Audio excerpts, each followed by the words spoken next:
Hello, I'm your superhero critic, and I'll stay super as long as you stay awesome. 2021, I've kind of been very inactive so far. I know it's only March, but February should have been a full month of Gamurary reviews. But I only ever got the one. So I realized that it's March, but I still wanted to do those Gamurary reviews. But with my depression and lack of want to actually do videos, now that I'm in a mental place to actually restart, I'm gonna do at least 2 more of those Gamurary reviews. I changed my schedule around and figured out which ones I wanted to do, and I've got some new stuff coming for the rest of the year. That being said, let's go back to the 90s with Double Dragon. Today's film was released in 1994 and based on the 1987 video game franchise Double Dragon, a classic side-scrolling beat-em-up where playing as brothers Billy and Jimmy, you fight your way through the turf of the Black Warriors in order to save Marion, Billy's girlfriend. The film was directed by James Ukick, probably pronouncing that wrong, known mostly for Phil Collins and Genesis music videos, and released by Imperial Entertainment Group.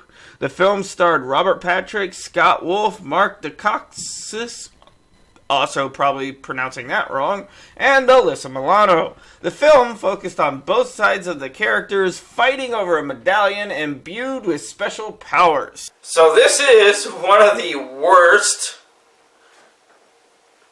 superhero-related video game movies. I wouldn't say superhero, honestly, but hero-ish movies. And honestly, it's kind of one of my guilty pleasure films. That being said, let's dive into Double Dragon.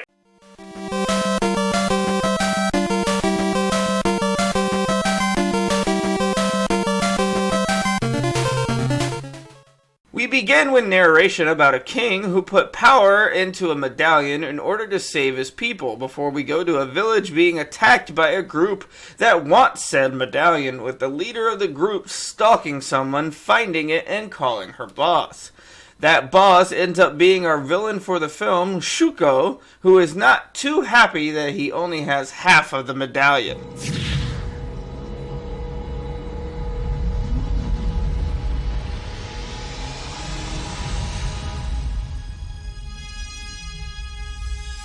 Find me the other half now.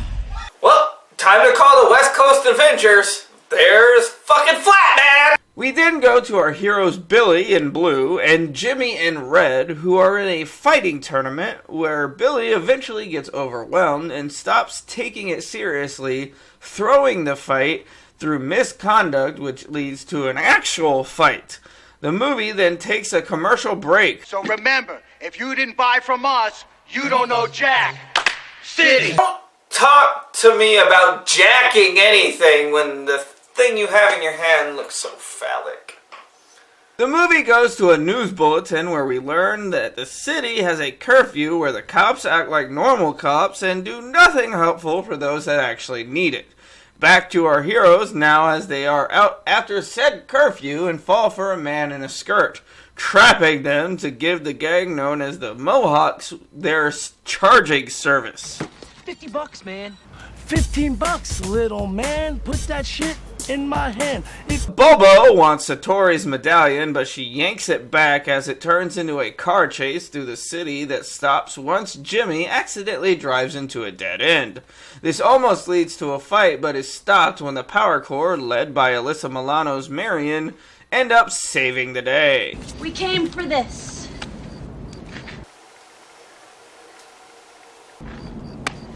Fine, I won't look. The brothers turn down Marion's invite to join her group, and Satori finally explains to them what the medallion is, and why they need to protect it. Shuko, of course, is pissed that Bobo let the medallion slip away, and chooses him as an unwilling volunteer of a procedure. Marion has a fight with her father over whether or not Power Core is good for the city. With thugs? No thanks. The Power Core doesn't just clean up the mess in the morning. They fight. The Power Core are terrorists. That's because typically people with good intentions are labeled as the terrorist, while people like this are called very good people. During a training session, Shuko comes to Satori's place looking for the medallion, and a fight breaks out once he spots it on Billy's neck. What I love about this specific scene is that each fighter has their own way of fighting. While Satori and Jimmy actually fight and martial arts everything, Billy uses comedic slapstick fighting in order to trip up his opponent with gumballs. Shuko uses his power to attack Satori.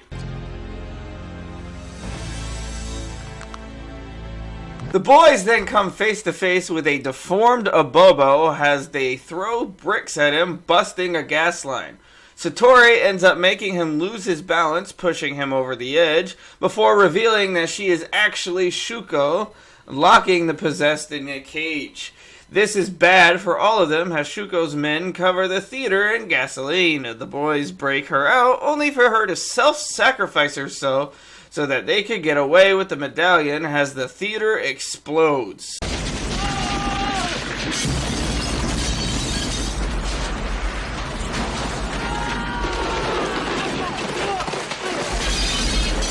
Then go to a gang meeting of the maniacs that Shuko interrupts, putting himself in charge. The bug-eyed leader objects, but ends up being choked around and proves that Shuko is the new leader.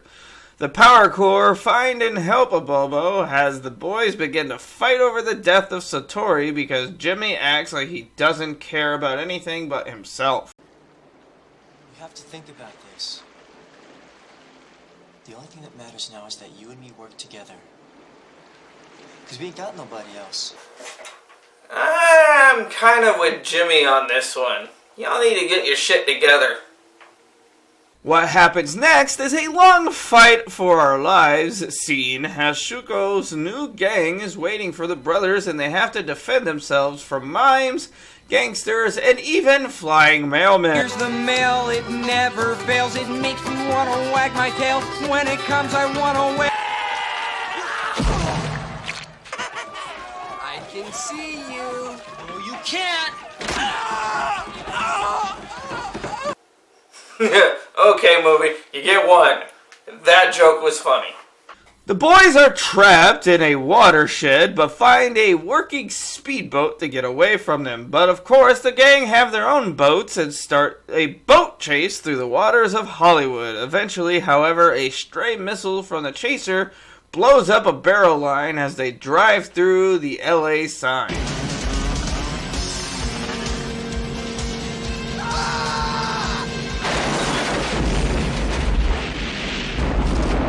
The boys, however, survive this as the city freaks out about the daytime gang attack.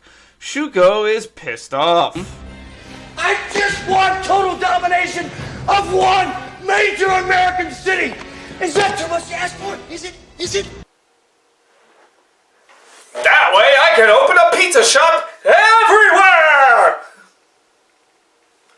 Billy thinks they need to ask Marion for help as we go to her hideout where she is torturing a Bobo for information through force-fed spinach. The boys then drop in after finding the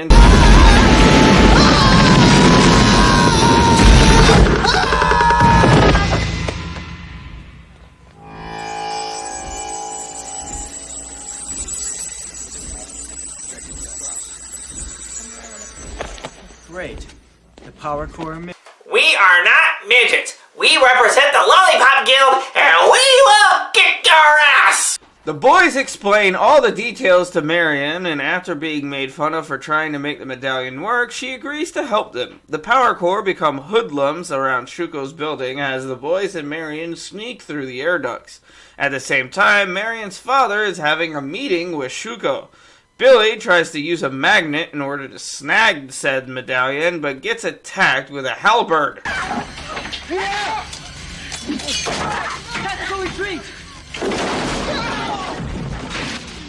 The three of them eventually fall down a chute to get away, finding the experiment room where Shuko takes over the basketball player's body to once again attack them as he shadow jumps from body to body, eventually separating the brothers.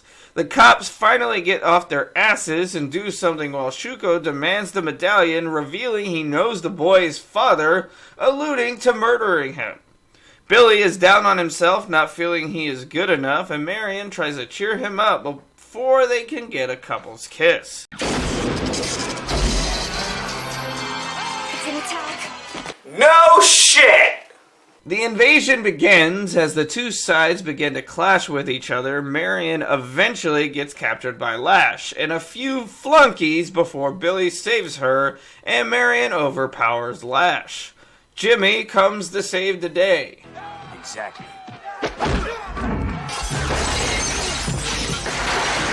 Of course, though, it's Shuko taking over Jimmy's body as he begins to kick Billy's ass around the building, including putting his foot through an actual Double Dragon arcade. Billy, however, feels the medallion is useless but activates it when he finally has enough courage to fight on his own. Shuko threatens to kill Jimmy's body even though Billy saves it.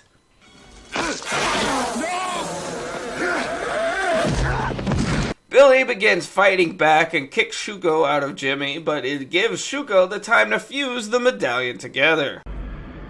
Oh, you said it. Fine. If Billy won't say it, I will. Oh, shit. Shuko's new power takes away all of the power in the building and the city, and it also turns Shuko into two separate dark clones of themselves with katanas. A Bobo reminds Marion about the lights, making her rush to power the generator as the boys fight for their lives. The power comes back on, weakening Shuko's shadow form, allowing the boys to get the medallion halves. Oh, shit. You said it.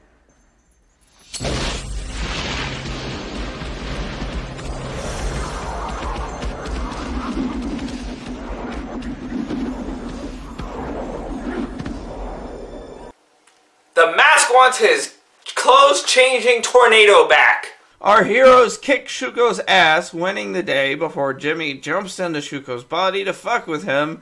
He then signs a check in Shuko's body for the cops and city in Shuko's name before jumping out of his body. Our movie then ends with Marion revealing that the dragon wagon was fixed, and a Bobo asks to drive with Jimmy, thinking he was taken over by Billy. What?